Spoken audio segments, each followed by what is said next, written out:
Liz Coley, and this is Undercover Reading. Today we're going to be starting a new adventure together. We're going to be reading a novel in serialized form. This novel is called The Captain's Kid by me, Liz Coley, and I'll be reading to you today Chapter 1, Yesterday, All Over Again. I was alone in the hab when the wall-comm chirped with an unfamiliar tone. Not a spam call, not the usual tone for my mates targeting me, and not Aunt Manda's. The incoming was a secured source seeking Dad's private number, rewrote at home, I figured, because Dad's watchcom was with him in a no-reception area out on Hab Glen construction site. Curiosity swamped my better instincts, and I entered his passcode to receive. The wall-comm screen sparked to life with a man's face. Square job below, gray buzz cut above. He focused to the side somewhere. "Sir?" My automatic "sir" came out of nowhere, until I realized he was in uniform. Brass planets lined his shoulders, a lot of them. Head snapping forward, he said, "Gordon?" His eyes shifted to me, and his voice dropped to a softer note. "Brandon, is that you, son? I was expecting your father." He's working out at the new Hab complex." I stopped. Who was this guy? How did he know my name? I didn't recognize him. And judging from the slight delay in his response, he wasn't local on Luna. On the other hand, the connection was too quick for Earthside. "Son, I'd appreciate it if you could get him in communication, ASAP. Can you raise him on the worksite?" "No, sir. It's one big dead zone right now," I explained. "They haven't installed the comm repeater. But I could cart over if it's important." I expected a head shake, but the officer said, "Why don't you do that, son? And tell him General Abbott is expecting his call back." "Yes, sir," I managed. The screen went black. Top brass. What did he want with Dad? Dad had signed off the Space Survey Corps 4 years ago, resigned his captaincy, under really unfortunate circumstances. Awful. "Don't go there," a nervous part of my mind cautioned. This couldn't be good. My stomach tight and my head buzzing with uncertainty, I clung to one sure thing. I now had a totally legit excuse to check out a cart and go outside, and a somewhat legit excuse to drive extremely fast.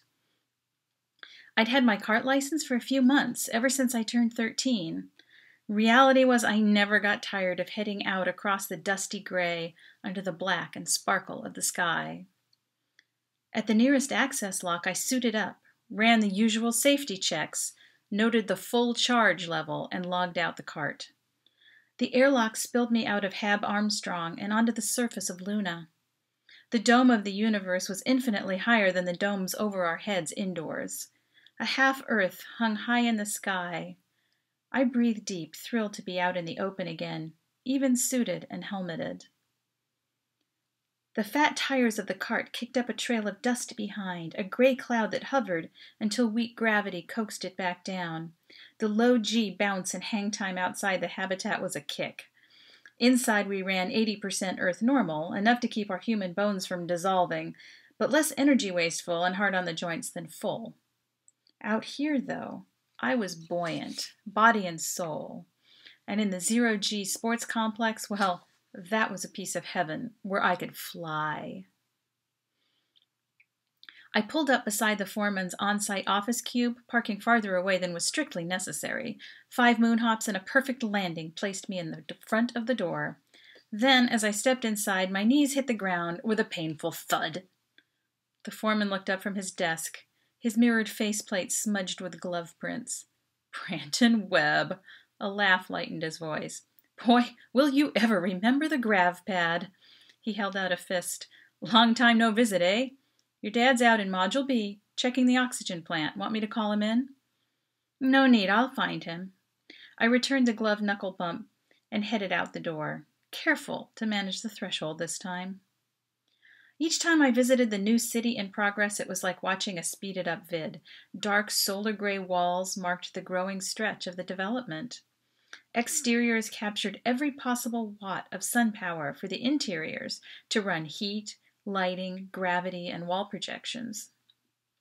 When the site was domed and done, There'd be homes and workplaces for another 2,000 loonies. At over 20,000 population, Hab Armstrong was feeling darn crowded, and the ox and water plants were running max overtime to keep up. Hab Glen would be our first official suburb with room to grow. I watched Dad at work, while our helmets matched frequency. Dressed in pressure suits, everyone on the worksite should have been identical, but Dad was instantly recognizable.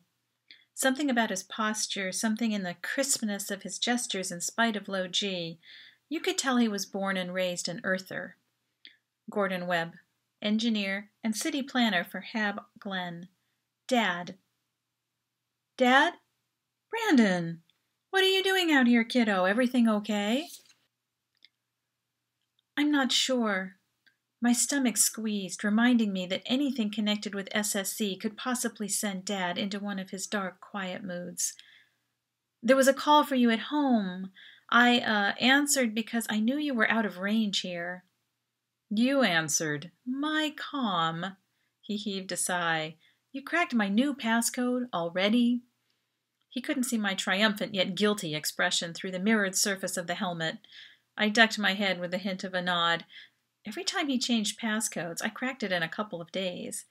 It's not that I wanted to invade his privacy or anything.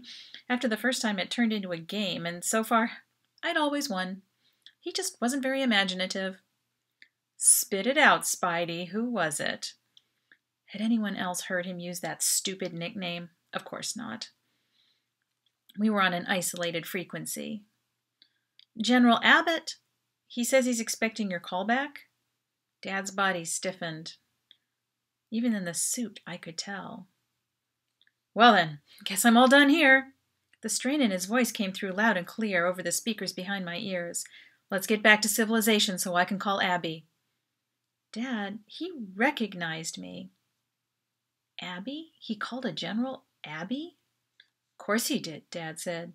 You haven't changed that much, other than elongating. Dad's helmet tipped as he looked up and down the length of me, all 2 meters. I was a head taller than him already, only to be expected after spending my entire life in partial G. But how does he know me? I asked. He's your godfather, Dad answered. Surprise. I have a godfather? We went to services only about 4 times a year, usually out of the blue. Dad's suit shoulders shrugged. We've been out of touch for a while. That comment, I decided, was best left alone. We took our separate carts back, me following Dad, and dang me if he didn't speed off, leaving me eating his dust. Inner Hab walls blocked sight far better than sound, which means that with my ear pressed against our bedroom divider, I could just make out a little bit of the conversation, occasional words, and Dad's excited, agitated tone. Clearances, finally, thank God! A long pause. Yes, with the ambassador. Frustrating, muffled speech. Resettlement agreement? He signed off with a firm, You too, Abby, indeed, and thank you. Soft footsteps moved. Then he called from our common room. Kiddo? He cleared his throat twice. Got a minute? Without a word, I appeared. Here, let's sit. Dad said. His hands reshaped his knees. I'd never seen him this awkward. And something else underneath. Excited? No. Happy? We both sat next to each other on the brown-striped sofa with wear marks from our usual spots. Both carefully avoided the rocking chair draped with a purple scarf. Only Aunt Manda ever used that chair. Dad's hazel eyes turned dark brown and a little bloodshot and maybe slightly wetter than they should have been. I looked away. I waited for him to go first. At last, he went. So you're wondering what all this is about? Stating the obvious. Come on, Dad. He folded his hands around one knee to keep it from bouncing, his index fingers fidgeting with each other. So, Brandon, kiddo, good news. I've accepted a mission. Yes, happy, but nervous happy. That was the energy in his voice. My heart sank into the pit of my stomach. No, he couldn't. He'd given all that up. He was in the middle of building a city. But you quit, I protested. More like temporary leave for a very, very long time. His fingers were frantic. But that's over now. How? That's all I could squeeze out before my throat closed. How could they do that to you? I wanted to say. It's critical, he said, a weird gleam in his eyes. Maybe tears, I don't know. Dang, I'd gotten used to him. Used to having a dad at home in the mornings, home for dinner, home for school events, home for nagging me to study, home for being my dad. When? I coughed. When are you leaving me? That wasn't what I meant to say. I meant to ask, when are you leaving? Since before my conscious memory, Mom and Dad would disappear on space survey missions for a year or two, come home for a few brief months, and go off again, leaving me with Aunt Manda. From a conversation, that is, a heated argument, I shouldn't have overheard, I figured out that I wasn't exactly a planned child. I think the words Dad used were unexpected blessing. Mom's were logistical complication. Of course they loved me, but their jobs were out there. Still, try explaining that to a 6-year-old. Aunt Manda, Mom's sister, had been my anchor, my security blanket, my counselor, and my third parent all rolled together. No, I burst out before he could answer. Not this time. I'm coming with you. Other parents took their kids. I'd found that out eventually. These ships had daycares and schools, but never for me. Dad's shoulders rose. He raised his eyes to mine without a response. Dad, you promised you would never leave me. I was only 10 when he made that promise. To make up for Mom, who couldn't make that kind of promise ever. You don't know what you're asking, Brandon, he said very, very softly. So tell me. I crossed my arms. What was so important that he would quit his job and put on the uniform again? Esperanza. It's time to complete the Esperanza mission. My heart skipped a beat. Esperanza. Just the name of that planet was a knife. I sucked in a deep breath to fill the whirling emptiness in my chest. Esperanza. I said it aloud. I could handle it.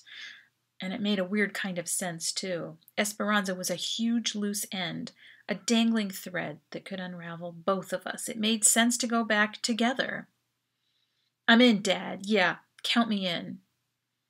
To my great surprise, he didn't immediately argue.